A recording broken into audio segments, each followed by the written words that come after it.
प्रेम से बोलिए गुरु भगवान की जय। देवियों एवं सज्जनों, फिर मैं आपके सामने अगला भाग में उपस्थित हूँ उस परम ज्ञान के साथ। तो आगे इस ज्ञान को बढ़ाते हुए सभी शास्त्रों में गुरुओं का महिमा बताया गया है। सभी शास्त्रों में विश्व के जितने भी महापुरुष हैं, सब लोगों ने उस गुरु की महिमा पर प्रकाश डाला और गुरु के बिना कोई कुछ नहीं कर सकता। इसीलिए शास्त्रों में लिखा हुआ है, गुरु बिन भवनिधि तरई न कोई, जो बिरंची शंकर सम होई। ब्रह्मा विष्णु महेश कोई भी हो, इस संसार में आ गए हैं तो उनको गुरु चाहिए ही चाहिए। और एक गुरु गीता है, उसमें माता पार्वती गुरु की महिमा भगवान भोलेनाथ से पूछी थी, गुरु का क्या महिमा है, उसकी इतना महत्वता क्यों अनिवार्य है।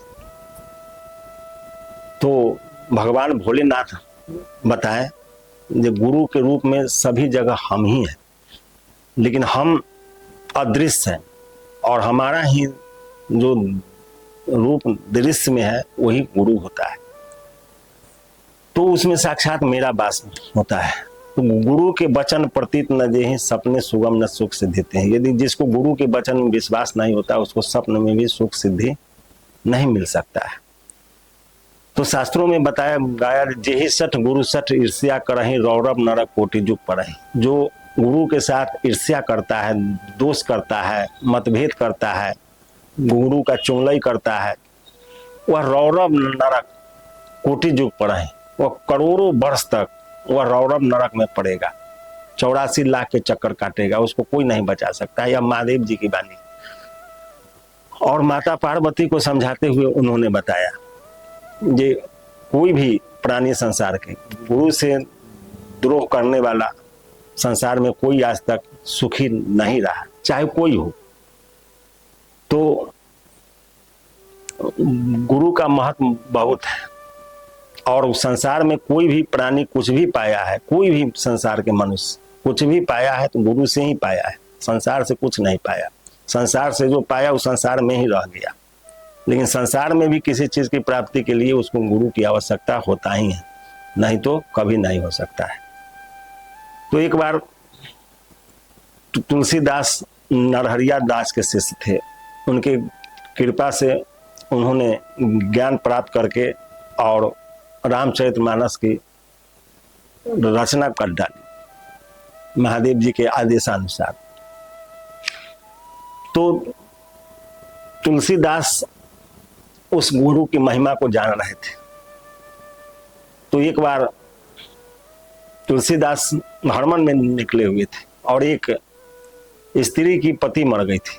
वह स्त्री जो थी वह पतिव्रता थी। वह ठान चुकी थी कि जब तक मेरा पति जीवित नहीं होगा तब तक हम घर नहीं जाऊंगा और न इसको हम दफन करूंगा।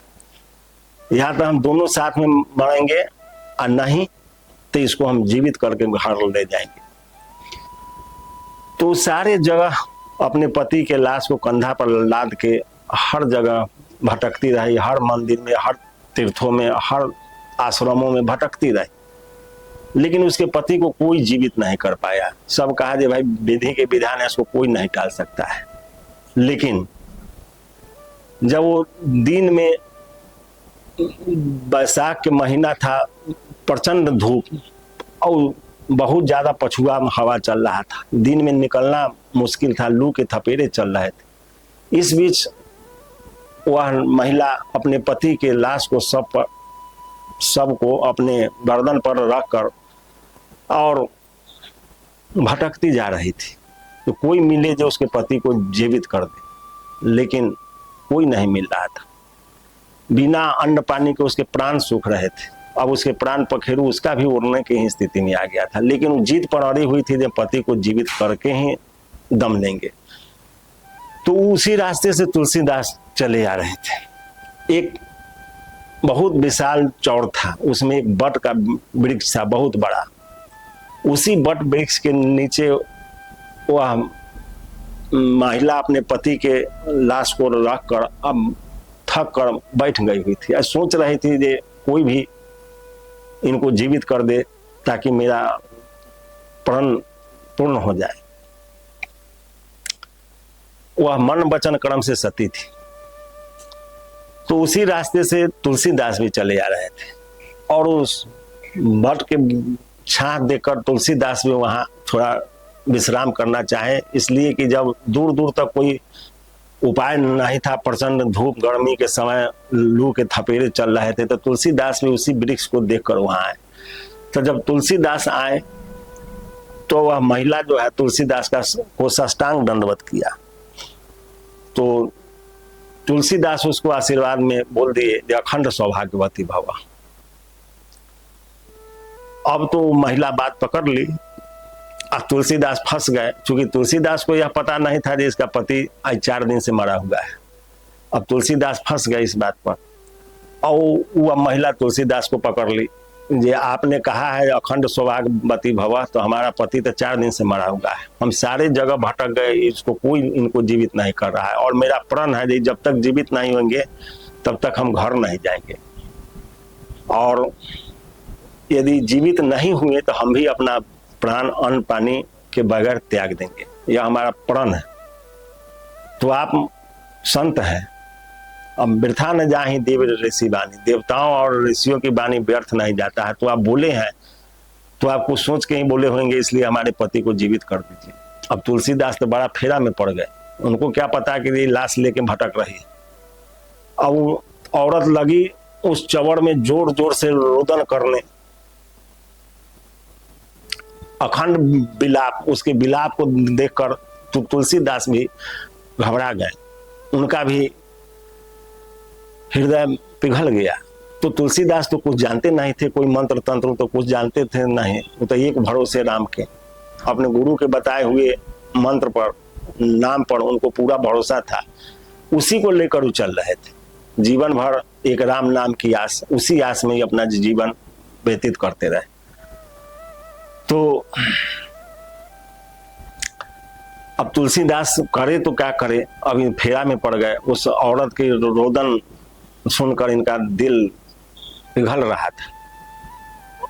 फिर तुलसीदास क्या करते, अभी सोचे थे कोई इस दूर दराज चौड़ है, यदि कोई दूर से सुना जो महिला रो रही या तुलसीदास यहाँ है तो कुछ असरंग भी लग जाता है, समाज में अच्छे आदमी पर भी आरोप लग जाते हैं। आरोप लगना शुरू से प्रत्यारोप का दौर चलते रहता है, आरोप प्रत्यारोप लगता ही रहता है, महापुरुषों पर सबसे ज्यादा लगता है, इसलिए कि भगवान के छत्र छाया में चलते हैं तो उनका ज्यादा निगरानी होता है, इसलिए ज्यादा प्रत्यारोप लगता है, इसलिए बहुत सजग होकर महापुरुषों को चलना चाहिए। तो तुलसीदास अब क्या करे, तो तुलसीदास कहे कि लाओ इधर उठा के, वो तुम अपने पति के, तो उठा के लाई, और वह स्त्री बोली जे आपसे बहुत आशा है जे आप हमारे पति को जीवित कर दीजिएगा। पूर्ण विश्वास के साथ हमको ऐसा लग रहा है कि आप हमारे पति को जीवित कर दीजिएगा। तुलसीदास कहते ठीक है लाओ इधर। अब तुलसीदास तो फंस चुके थे, तो तुलसीदास करे क्या, तो तुलसीदास उसको लाए, जब लिटा दिया उसको, तो तुलसीदास उसके सर पर हाथ रखे और तुलसीदास बोले तुलसी मुआ मंगाई के सर पर मैला हाथ, सर पर हाथ फेरा, हम तो कुछ जाने नहीं तुम जानो रघुनाथ।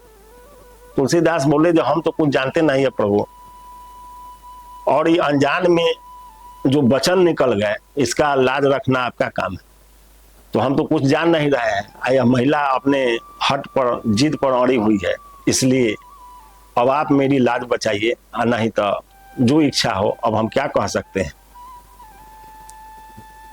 तो जब तुलसीदास मन ही मन यह विचार करके उसके जब सर पर हाथ फेरे, तो तुलसी मुआ मंगाए के सर पर मैला हाथ, सर पर हाथ फेरा, हम तो कुछ जाने नहीं तुम जानो रघुनाथ। इतना कह के जब उसके सर पर हाथ फेरे तो उसका पति जीवित होकर उठकर बैठ गया।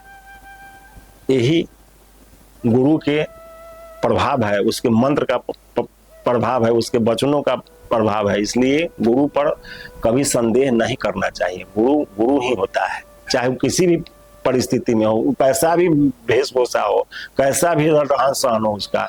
इसलिए शास्त्रों में बताया गया है गुरु कहे से करी, अब गुरु करे से न करी। गुरु जो कह रहा है उसको आप कीजिए तो आपका कल्याण निश्चित है। गुरु जो कर रहा है वह कभी नहीं करना चाहिए, क्योंकि गुरु जी किस चीज को सोच के कौन काम कर रहे हैं ऐसा कभी नहीं करना चाहिए, नहीं तो नकल हमेशा शकल बिगाड़ते आया है। यदि नकल करिएगा तो शकल बिगड़ जाएगा, आप पाइएगा कुछ भी नहीं। इसलिए सच्चे मन से विचार पूर्वक गुरुओं के शरण ग्रहण करना चाहिए। मन वचन कर्म से सब चतुराई छल प्रपंच त्याग कर तो उसका लाभ निश्चित मिलेगा। इसलिए कि गुरु भक्तों की कहानी पूरे शास्त्रों में भरा पड़ा है। जो जो अपने गुरु पर भरोसा करके चला उसका डंका तीनों लोक में बजा, और आज भी वो इतिहास के पन्ने में दर्ज है और अमर है। यही गुरु की महिमा है। फिर अगले भाग में जय गुरुदेव।